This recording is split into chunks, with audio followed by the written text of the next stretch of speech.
날마다 말씀과 동행하는 동행묵상입니다. 26년 7월 2일 시편 2편 1절에서 12절 여호와께 피하는 자는 이라는 제목입니다.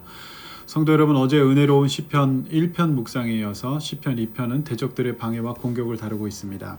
이런 영적 전쟁 가운데 공격을 받다 보면 우리도 모르는 사이에 패배감과 절망감에 휩싸일 때가 있습니다. 그러나 하나님의 말씀은 살아서 역사하는 능력이 있는 말씀입니다. 그럴 때마다 우리는 말씀에 비추어 우리의 생각과 감정과 의지를 조절함으로써 우리가 믿고 있는 하나님의 말씀에 비추어서 세상과 나의 환경을 바라볼 줄 알아야 합니다. 그 은혜가 회복되려면 반드시 말씀과 기도가 있어야 되고 그 말씀을 붙들고 기도하는 시간이 필요합니다. 말씀 붙잡고 간구해야 하는 겁니다. 성령께서 내 마음을 지배해 주시고 이 상황을 바라보는 관점이 바뀔 수 있도록 도움을 구해야 됩니다. 영적인 능력을 받아야 된다는 말씀입니다. 오늘 이 아침이 그런 시간 되시기를 주님의 이름으로 축원합니다. 말씀 보시겠습니다. 1절 말씀, 어찌하여 이방 나라들이 분노하며 민족들이 헛된 일을 꾸미나 라고 호소합니다. 나라와 민족이 집단적으로 움직입니다. 위협적일 겁니다. 2절, 세상에 내놓으라 하는 군왕들도 움직이고 이들이 권력과 무력을 가진 관원들도 움직입니다. 그리고 그들은 나서서 꾀합니다. 머리를 씁니다. 기가 막히게 지혜로워 보이고 노련해 보여서 당할 수가 없어 보입니다. 그들이 하는 일은 하나님께서 쓰시는 종들을 이제 대적합니다. 기름 부은 자를 대적한다. 3절, 그리고 그들은 우리가 믿고 있는 하나님과 하나님의 말씀, 그리스도인의 삶의 원칙과 원리들을 매여 있는 것으로 받아들이고 자유를 억압하고 결박해 놓은 풀어버릴 것으로 비하합니다. 심지어 그리스도인들 가운데서도 이 말씀대로 살고 신앙생활하는 것을 저 대적들이 생각하는 것처럼 받아들이고 느끼게 할 때도 있습니다. 어제 본문 시편 1편에서 말하는 그 형통을 반대로 여기고 대적하는 사단의 영적인 방해가 존재한다는 것이죠. 그래서 우리는 이 시편 말씀을 잘 묵상하면서 이 세상의 영적 흐름을 분별할 수 있습니다. 그러므로 우리는 말씀과 기도 가운데 언제나 깨어 있어야 됩니다. 이제 4절부터는 하나님의 대응이 나옵니다. 그들의 공격과 연합과 권세에 위협받으실 분이 아니시죠. 그분은 하나님이시기 때문에 그렇습니다. 그렇기 때문에 웃고 비웃으십니다. 기가 찬 것이죠. 5절, 하나님은 그들에게 진노를 바라실 때 그들은 마치 바퀴벌레처럼 놀라 흩어질 겁니다. 하나님의 권능과 권세 앞에서 그들은 사라질 어떤 힘도 없는 하등한 존재들이기 때문입니다. 자, 그러므로 성도 여러분, 우리가 사는 세상, 우리가 믿고 의지하는 하나님은 가장 높고 위대하신 분이십니다. 그분을 놓치는 순간 우리는 이내 우리가 믿고 의지하는 하나님보다 이 세상의 권세에 위축될 것입니다. 그러나 우리는 오늘 이 아침 말씀과 기도로 하나님 앞에 나아갑니다. 그리고 다시 그분을 바라보며 그분의 계획과 승리를 기대할 수 있습니다. 그러면 오늘 이 말씀을 묵상하고 기도한 우리에게도 그 승리의 기쁨과 능력이 전이 될 것입니다. 누가 그렇게 하십니까? 영과 진리로 예배하는 자들에게 성령께서 함께 하시기 때문입니다. 6절에서 12절은 이제 하나님의 대응의 말씀입니다. 6절 말씀 보면 내가 믿고 의지하는 하나님은 가장 높고 위대하신 분이십니다. 그분을 놓치는 순간 우리는 이내 우리가 믿고 의지하는 하나님보다 이 세상의 권세에 위축됩니다. 그러나 우리는 오늘 이 아침 말씀과 기도로 하나님 앞에 나아갑니다. 그리고 다시 그분을 바라보며 그분의 계획과 승리를 기대합니다. 그러면 오늘 이 말씀을 묵상하고 기도한 우리에게도 그 승리의 기쁨과 능력이 전이 될 것입니다. 누가 그렇게 하십니까? 영과 진리로 예배하는 자들에게 성령께서 하실 것입니다. 6절에서 12절 하나님의 대응이 계속 이어집니다. 6절, 하나님은 하나님의 사람을 장소에 맞게 이렇게 세우시죠. 그래서 7절, 하나님의 명령은 오늘날 내가 너를 낳았도다. 유명한 말씀이죠.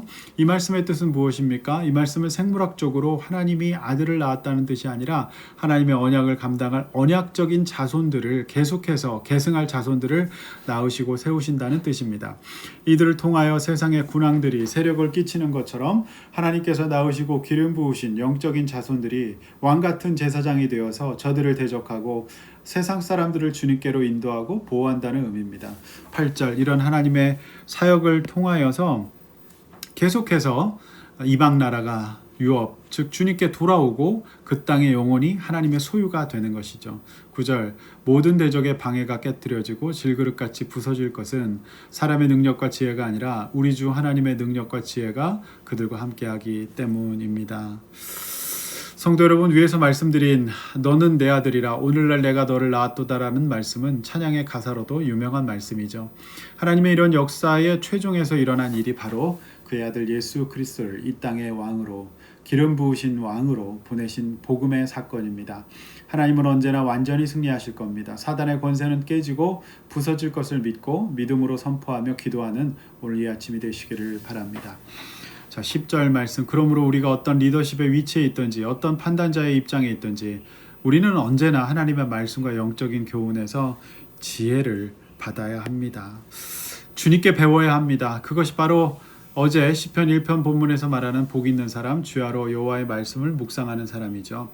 이런 사람은 시냇가의 신기온 나무처럼 잎이 마르지 않고 때를 따라 열매 맺는 형통을 누리게 될 것입니다. 그러므로 성도 여러분, 낙심될 때, 내 믿음이 초라해지는 것 같을 때, 도무지 승리가 보이지 않고 악의 세력이 창궐하는 것 같을 때 사람에게 의지하지 말고 하나님을 바라보고 하나님 말씀과 승리하심에 내 시선을 두어야 할 것입니다. 그것이 바로 10절이 말하는 지혜를 얻고 교훈을 받는다는 것의 의미입니다. 11절 항상 저들 이방 나라들이 분노와 민족의 헛된 일을 두려워하지 말고 하나님을 두려워해야 합니다. 그분을 섬기고 즐거워해야 합니다. 이것이 신자의 바른 태도요, 말씀과 기도로 사는 사람의 태도인 것이죠. 오늘 이 아침 내 안에 두려움은 무엇입니까? 나는 무엇의 종이 되어 무엇을 섬기고 있습니까? 각자 말씀 앞에서 자신을 점검하고 회개하고 돌이키는 오늘 이 아침이 되시기를 바랍니다. 마지막 12절입니다. 그 아들에게 입맞추라. 그리 아니하면 진노하심으로 너희가 길에서 망한다. 우리는 그의 아들 예수 그리스도와 친밀한 관계를 누려야 됩니다. 이것이 그의 아들에게 입맞추라는 의미죠. 친밀해야 된다는 것입니다. 대면하면 안 됩니다. 주님과 친밀한 관계를 유지하십시오. 아니라면 우리도 모르는 사이에 멸망의 길에 들어서고 진노를 받는 자리에 처하게 될지 모르기 때문입니다. 그러나 오늘 우리 주님 약속하십니다. 여호와께 피하는 사람은 다 복이 있다. 반드시 복을 누리게 될 것입니다.